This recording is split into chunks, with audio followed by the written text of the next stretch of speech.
B2 Barua আছেন, তার কাছ থেকে আসলে সবশেষ খবরাখবর জানবো। আজকে জার্মানির ম্যাচ রয়েছে, সেই বিষয়গুলো নিয়ে আসলে জানবো। বিটু, বিশ্বকাপ নিয়ে জার্মানিতে উন্মাদনা থাকলেও এই মুহূর্তে দিনের বেলা হওয়াতে আসলে উন্মাদনা কিছুটা চোখে পড়ছে না। হয়তো রাতে কিছুটা শুরু হতে পারে, তবে পাবলিক ভিউ তেমন একটা না থাকাতে এটাও কিছুটা মুশকিলের। তবে জার্মান সমর্থকদের মধ্যে জার্মানিকে নিয়ে, জার্মান ফুটবল পাগল জাতি আসলে এটা তো বলার অপেক্ষায় রাখে না।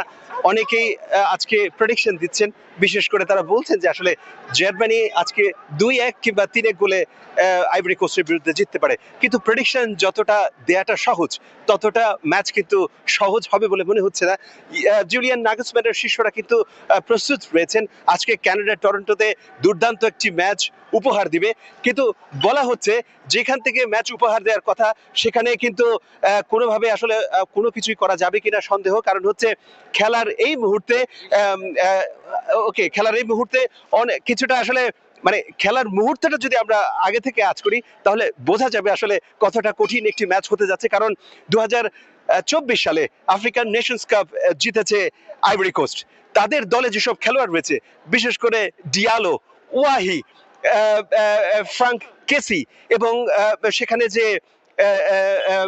যে দুর্দান্ত একজন প্লেয়ার রয়েছে, সামনের কাতারে তিনি খেলেন এবং 90 মিনিটে ইকুয়েডরের বিপক্ষে তিনি কিন্তু দুর্দান্ত গোল করেছেন। সেইখান থেকে যদি বলা যায় জার্মানির যে মিডল অর্থাৎ মধ্যমাঠ, সেখানে ফিলিপস নেমচা থেকে শুরু করে পাভলোভিচ এবং কাই হাভার্টস যারাই রয়েছেন, তারা আজকে দুর্দান্ত একটি ম্যাচ উপহার দিবেন।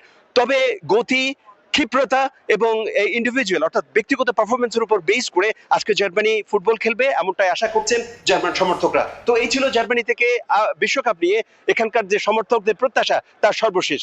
ধন্যবাদ বিটু। মানে বলছিল যে দর্শকদের উন্মাদনা নেই, লাইভ চলাকালীনই আমরা দেখছিলাম যে দর্শকরা তার সাথে মজা করতে আসছিল।